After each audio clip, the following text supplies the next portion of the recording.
spent the day doing sort of like chilling and sort of like not chilling, doing logistical stuff. Morning was not chilling. That was hardcore big brain Katie time. Katie's got to book a bus to a location, to a hotel, to a rent-a-car, to activities, to home. Setting up the time for we're going to be filming in Hyogo Prefecture, which is the prefecture that Kobe is in. It's what we're going to be working on next. And as we're here in Kobe, last night we were out pretty late, and then there was a disaster with the laundry, but it got all straightened out by Katie. Also took care of that. Princess Katie took care of it. Oh, whoa! No, I mean calling me Princess Katie. I'm a superhero, motherfucker. Superhero Katie. Okay, I'm sorry.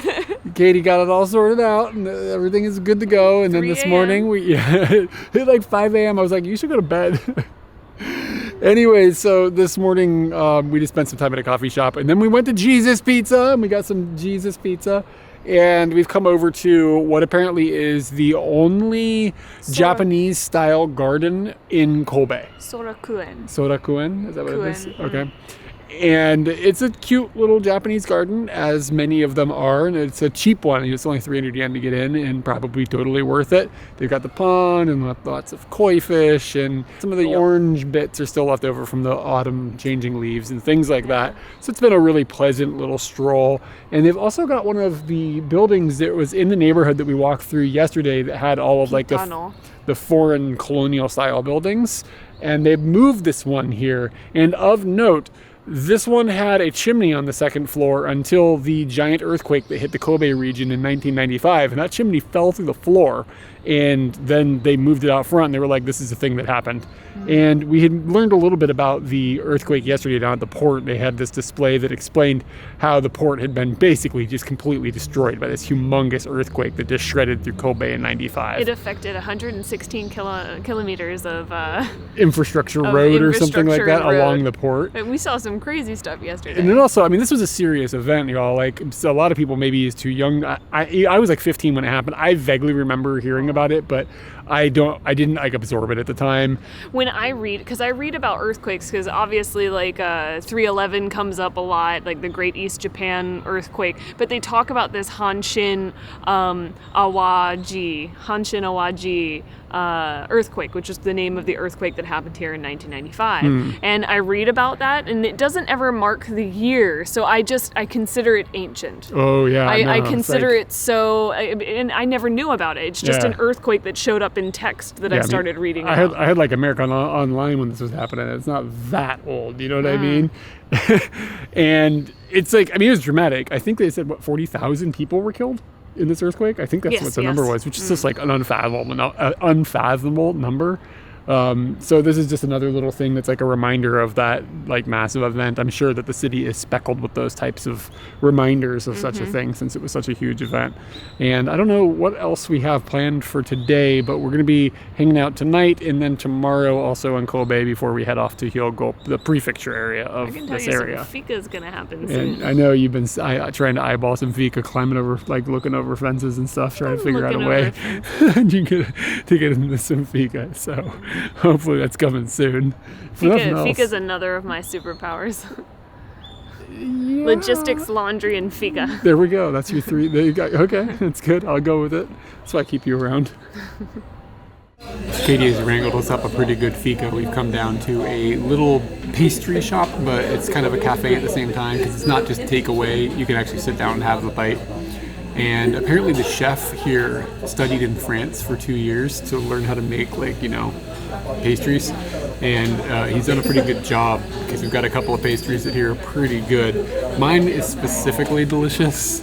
I've already had a couple bites, I'm not going to lie to you. So I can already tell you it's pretty good, but it's good enough that I want to get into another bite. And it is kind of like a soft, like a frappe or something like that. Is that a word? It's like a whipped type of berry flavor with alcohol in it. And it is sublime. Katie's got a cake as well with some nuts and stuff on it, which is pretty good, but it's not as good as mine.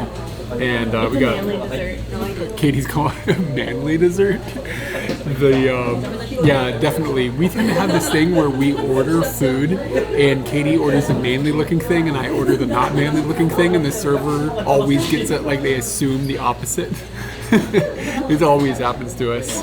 But yeah, we got a couple cakes, a couple of teas, and it's going pretty good with our slothy day where we're just kind of going at like a speed like this. This is the kind of day you have after you end up drinking with the chef of the place that you ate dinner at last night. It sort of all walks together. Found a ramen joint that only has 4 locations and none of them seem to be in Tokyo, so we're at the right place. That's what you aim for when you come to a place that you've never been before. You want to go somewhere where you couldn't have gone there at home. And I'm looking at what I ordered, and I've never seen a ramen like this in my life. I ordered the green ramen, and it's a basil with some cheese on top, some onions. I believe this is a spicy sauce right here. There's definitely going to be some chashu, some pork meat in there. I don't know what these black things are. They're a little scary. Thank you. You're seeing where I am lacking.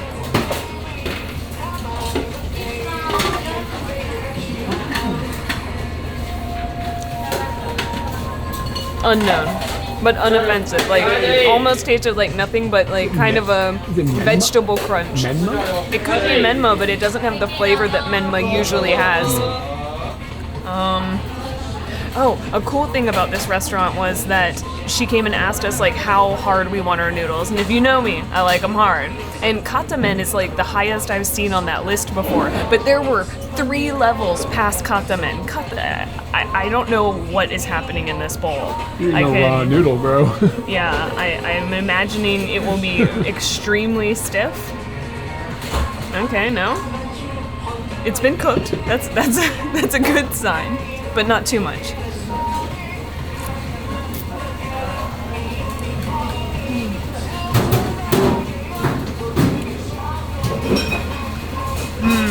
If she didn't know which ones were going to be which, you might have my noodles. No, I told her. You specified? Oh, yeah. Okay, they don't feel like strongly hard. I don't know.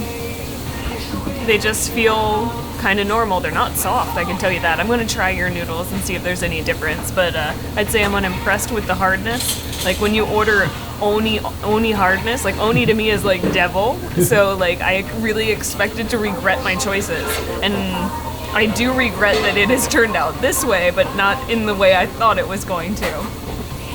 The broth, a basil broth. I feel like I may have seen basil before, but not. What was weird about this is it was like bubbling when it came out. Yeah, it felt like it was alive. It's delicious. Yeah? Now, mine just looks like decadence. Simple, not simple. Just really decadent and easy to enjoy. Yours looks like pain. I am legit worried about this. I am legit worried about it. It is incredibly hot looking. Both of our soups are a pork bone broth version of ramen. I guess that's kind of what they do here. And then they do different like flavors of that. So like Katie's is basil and mine looks like fire, like death. We're just gonna do the same thing, Katie. I'm gonna try some of these noodles and see.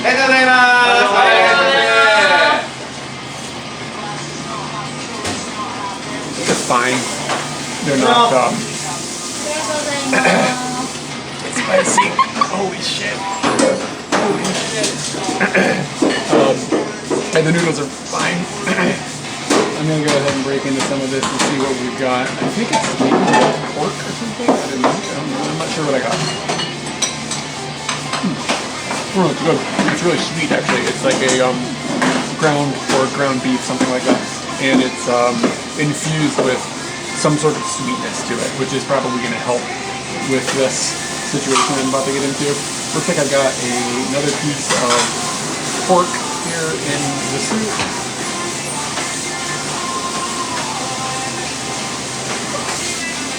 Good. Yeah, the flavoring is really good. I don't know, there's like dashi in here or something. Something that's like mildly fishy, but not like to the point where I can't get down.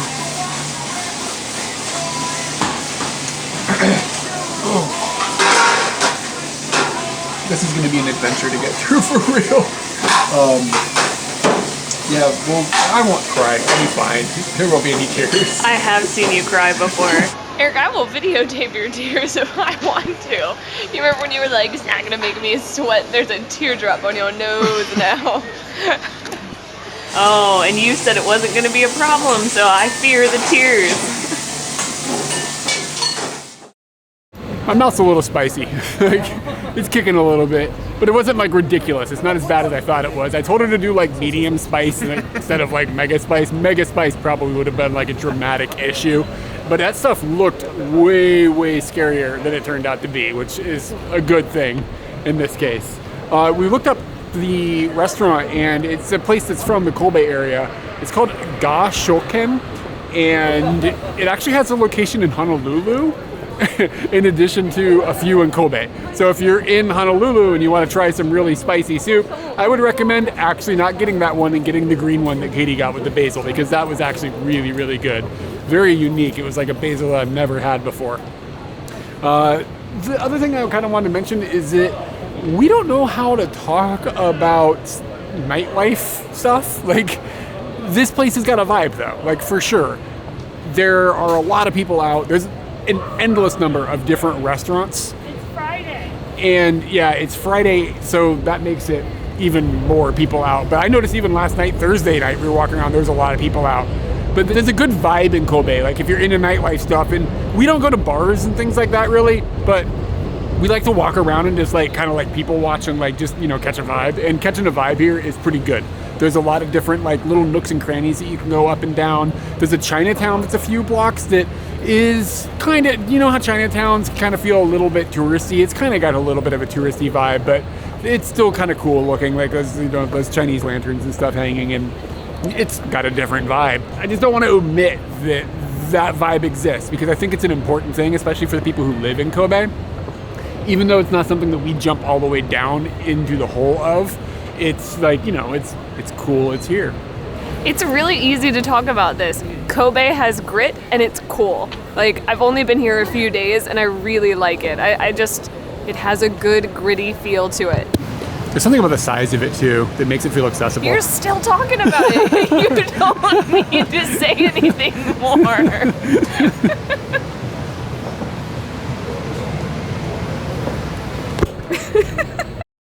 Walking around getting some B-roll of the nightlife that I talked about so eloquently, I came across this onsen, I guess, and it's kind of like a fancy looking newish onsen, but around the back area in this little alleyway, they've got this tower thing here, and it looks like an oil rig, and at the base of it, it has a place where you can turn a faucet and hot water like comes out of it. So I'm guessing it's like literally this onsen water coming up out of the ground right here.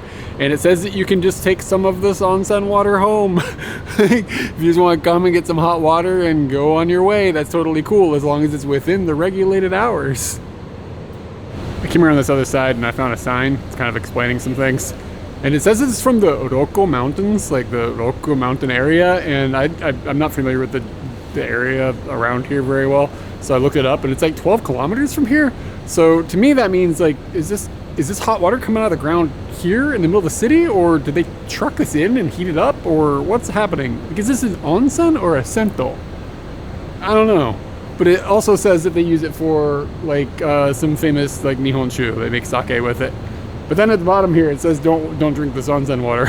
It says onsen water. I don't know, man. I don't know enough about this stuff to like speak about it intellectually.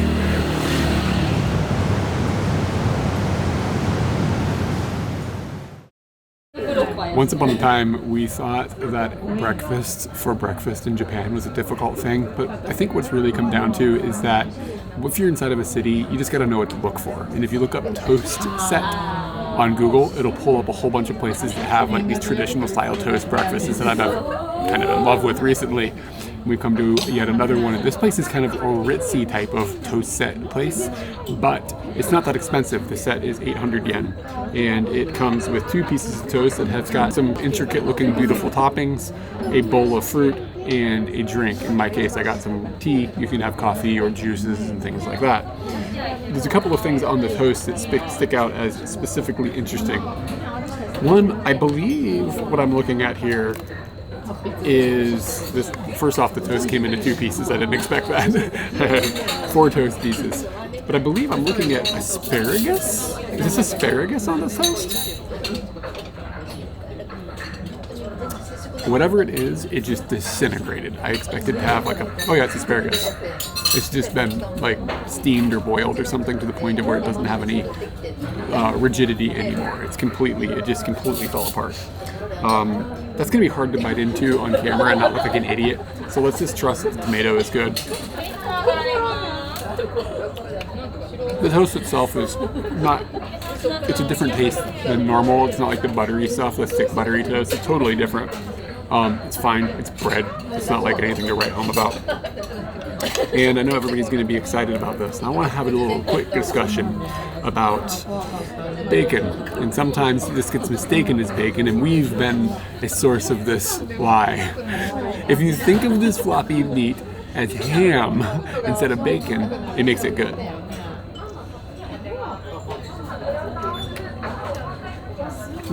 So, even though it can be hard to find crispy bacon in Japan, just pretend you're having a ham. You're going to enjoy it.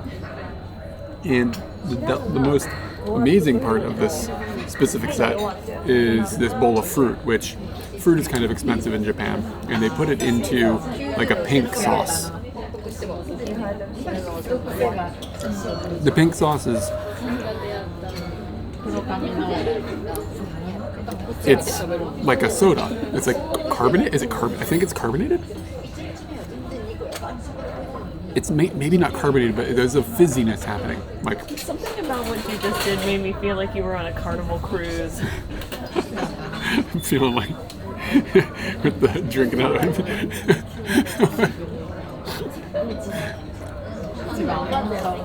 It's good for 800 yen. This is a killer deal.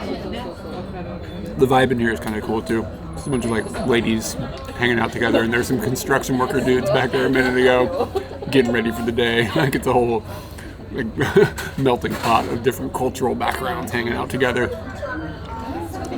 And then schlubs like us. You know you're at a fancy place when they've got the logo of the place embedded into the silverware.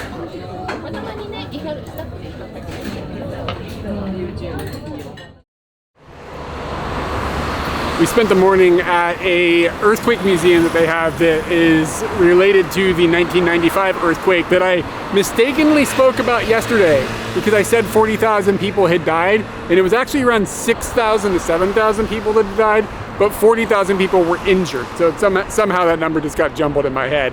It got jumbled in mine too. Yeah, both of us were like, yeah, it was 40,000 people. But regardless, it was still a massive event. Yes. This museum was pretty cool.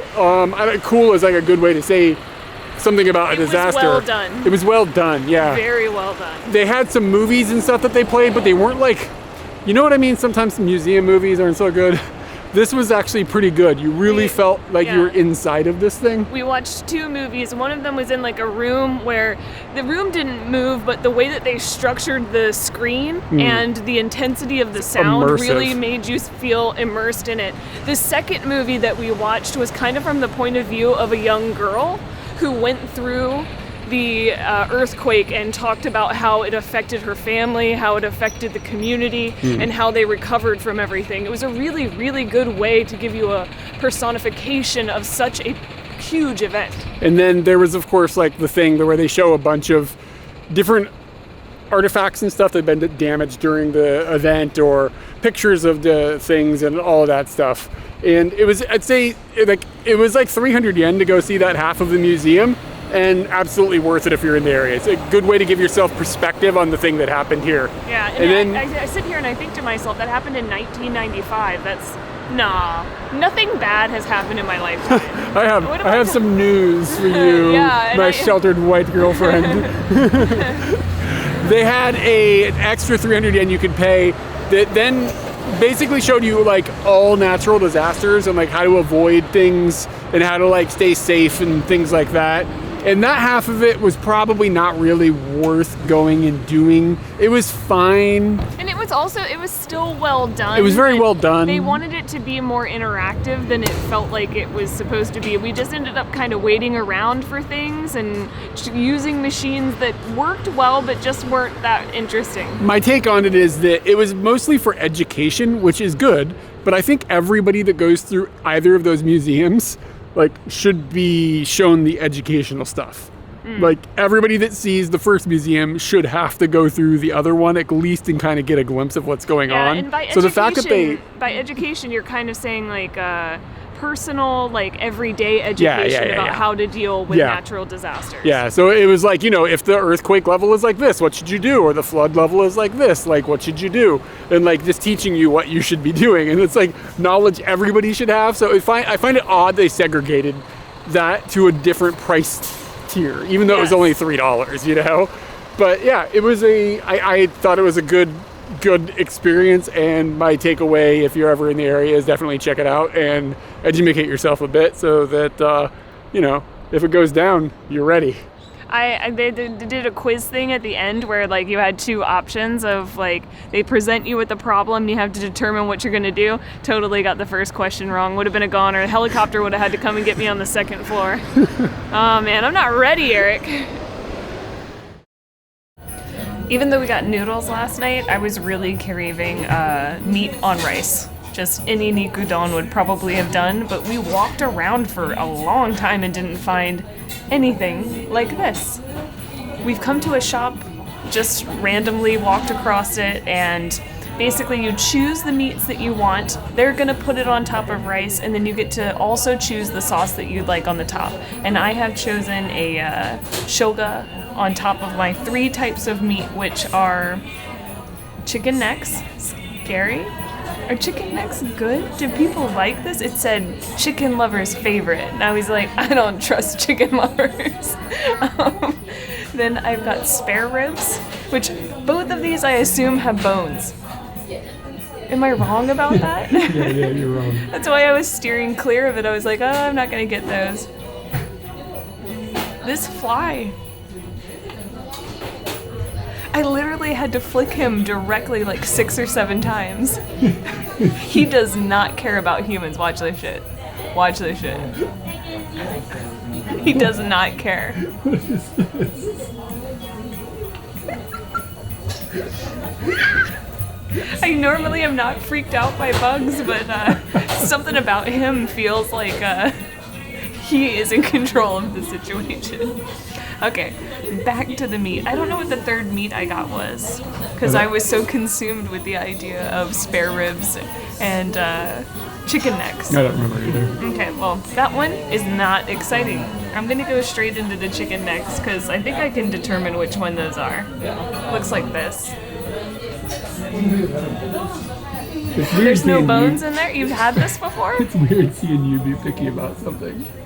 I'm gonna eat it. Okay, eat it.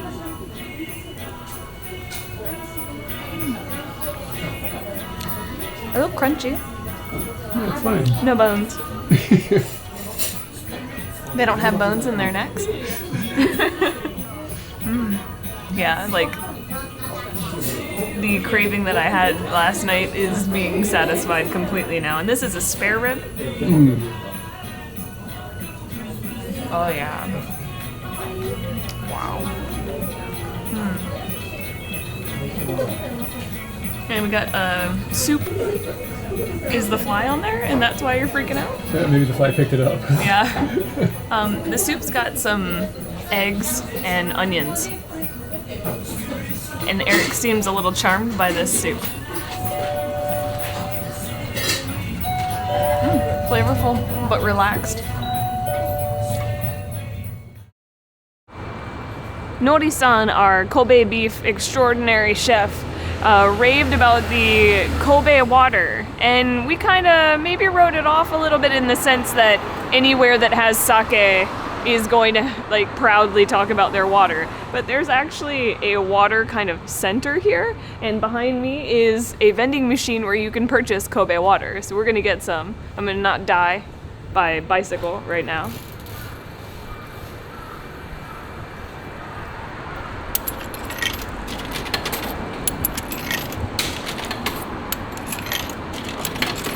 130 yen. Which one?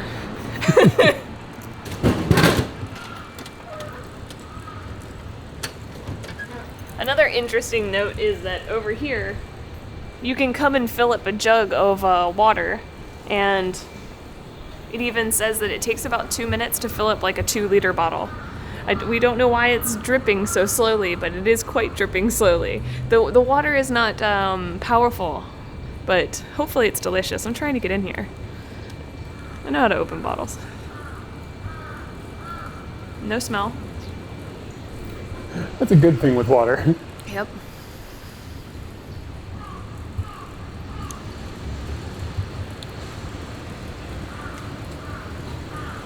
I'd say it is strongly wet where there's no flavor of any sort.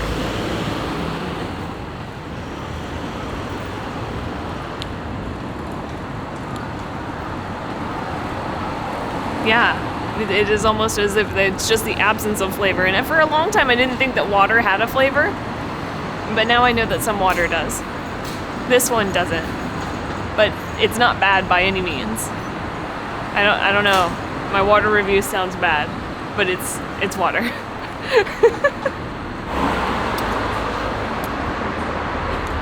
Yeah, so no flavor at all, you're right. But I think that if you're gonna make something like Nihonshu or something out of it, you don't want like minerals and stuff like mucking up the flavor that you're trying to go for with all the other ingredients. So like absolutely blank palate flavor for water in that particular instance is a good thing. And I guess that means that the water is not getting like minerals from the ground and stuff like involved into the water when it's coming out of the earth or whatever, wherever they're collecting the source of water from or whatever. So I can totally see that being a thing. It is weird to drink something like that though that has literally no taste. It just tastes like wet. It tastes cold. Yeah, it tastes like cold and wet. Those are the attributes that I can give to this water. The slow drip of water that was coming out of that thing, I think that was just because that lady wasn't paying for it. Yeah. Like she just set her thing up and let it sit there. I mean, put 100 yen in there and get some water, lady. They don't know what the 100 yen thing you're talking about is. There's a timer next to the faucets, and if you put money into it, you're basically paying for the amount of time that the faucet will run. So she knows that that's a leaky faucet, and she goes up and she just puts her money into, or she doesn't put her money into it. She puts her bottle underneath it and just lets it catch all of the water that's running out of it. I mean, if you've got time, you've got time. But we saw a whole bunch of people coming up with really big jugs. Yeah, like a lot of people out of the way. Yeah, and a dude put his jugs up there and it filled quick, like it was pouring out of the spigot. Yeah, it said it would take 2 minutes to do 16 liters. 18. 18? Yeah. Okay. Anyway, regardless, that's a decent flow. That wasn't coming out of that drip speed.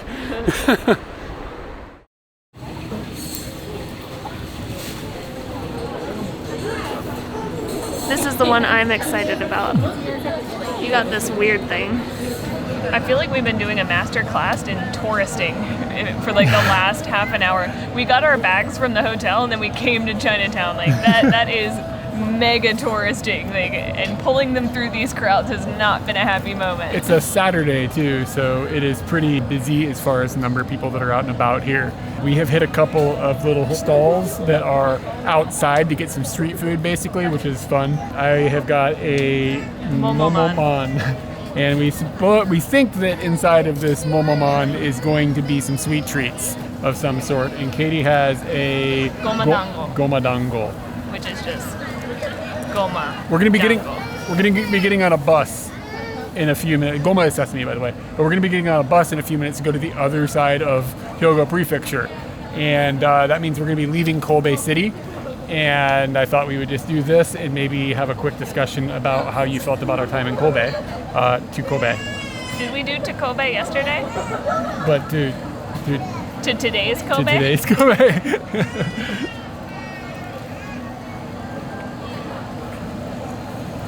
Okay. And so it's a steamed bun with onko inside. And Katie wasn't excited about this because it has onko inside. And that's got onko inside. I thought I was getting like just full of mochi. This was cool though. The dude like steamed it for us, like fresh and everything. Yeah. Now that I'm in Anko territory, might as well. I think that was 200 yen, and this is 100 yen. This is probably better. Here you go. What? These are the choices that you made with your life. Kobe City's been cool. It's been similar to other Japanese cities, but has its own flavor. I think some of that is like distinctive because of how many outside influences Kobe has, and they're wearing them on their sleeve. Like it's like it's a small city, but we have a Chinatown, and they've got that area with all of the Western style buildings and stuff on it. And I've noticed there's a lot of different like they use the word ethnic in Japanese, but it doesn't sound so good in English, like ethnic restaurants. But there's a lot of different things like that, like foods from around the world and things like that. Yeah. People have been really friendly. People have definitely been friendly. It's a little gritty, but in a good way. Like personality gritty, not like scary or dirty gritty. It doesn't feel like any day is a weekday. It's kind of how I feel. At least in the area that we've been, for the nights at least, it doesn't feel like it's been a weekday at all. And since we're just on a trip, we don't know what weekdays are. I really like it. I would come back here. I would want to poke into all the little restaurants that you can find and just eat and drink and have a good time, which is basically what we're doing. Sometimes you go to like Japanese cities and they all kind of blend together, and you're just kind of like, okay, I could write that one off. It's not a big deal. Like, I've never been to a city here that was bad, but you've been to cities that sometimes they just blend in with all the other ones. I think this one has got its own flavor enough that it's going to stick out in my head as one of the places that I like. No doubt about that. It's also been fun to just film. I was mentioning to her a minute ago, it's been fun to film a city. We haven't really done a city in a while. Yeah. Some of that's because of COVID stuff. We haven't done like in urban environments that much. And we'd rather rent a car and get away from everybody than be in this crowd. You know, it's now this long into COVID and everybody's sort of YOLOing, so we're kind of, to a degree, YOLOing as well. Yeah, we're Yokoing. You only Kobe once. You only Kobe once. Well, that's not true, yeah. I hope not. I wonder if they'd make mon with nothing inside. I'd buy that. If they had it right now, I might buy it for dinner. Just like eating Wonder Bread. Just like Chinese Wonder Bread. That door just creepily opened. There's no one there, dude.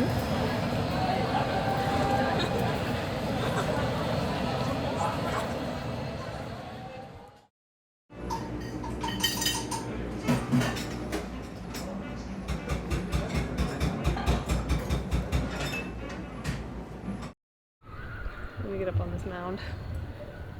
No. It's my mound. You're gonna be in the Tone. I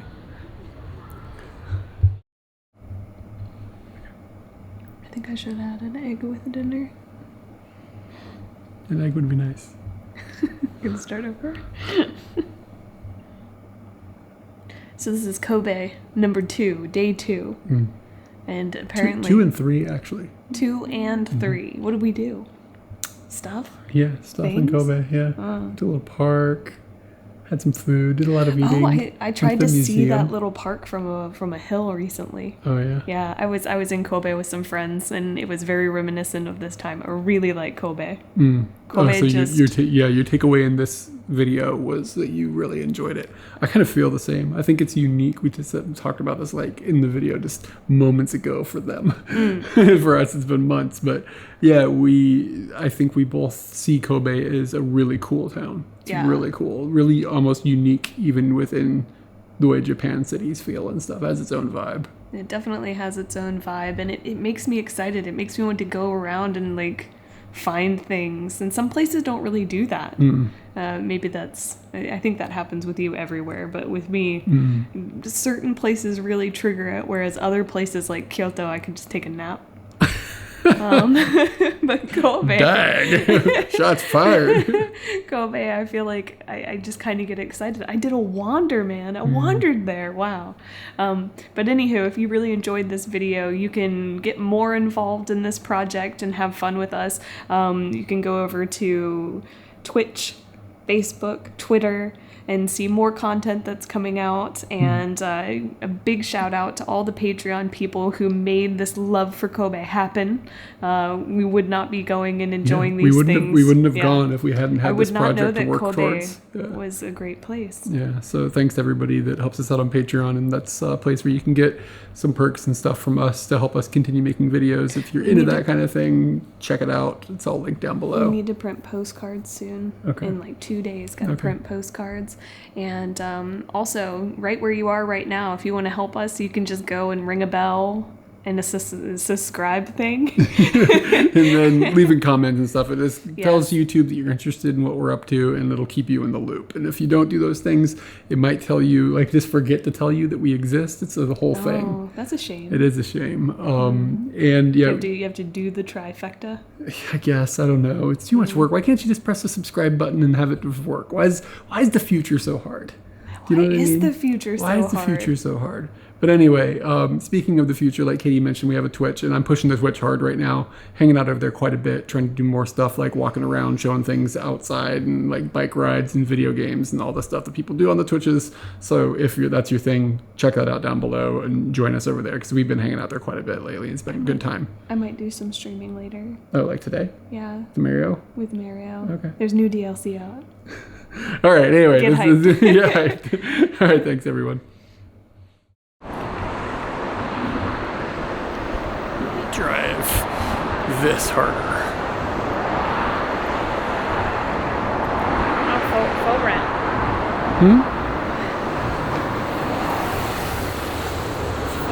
Faux rent. I should be on the other side. No, it's okay. This side is higher. I've now made like a 20-second video of just fiddling around.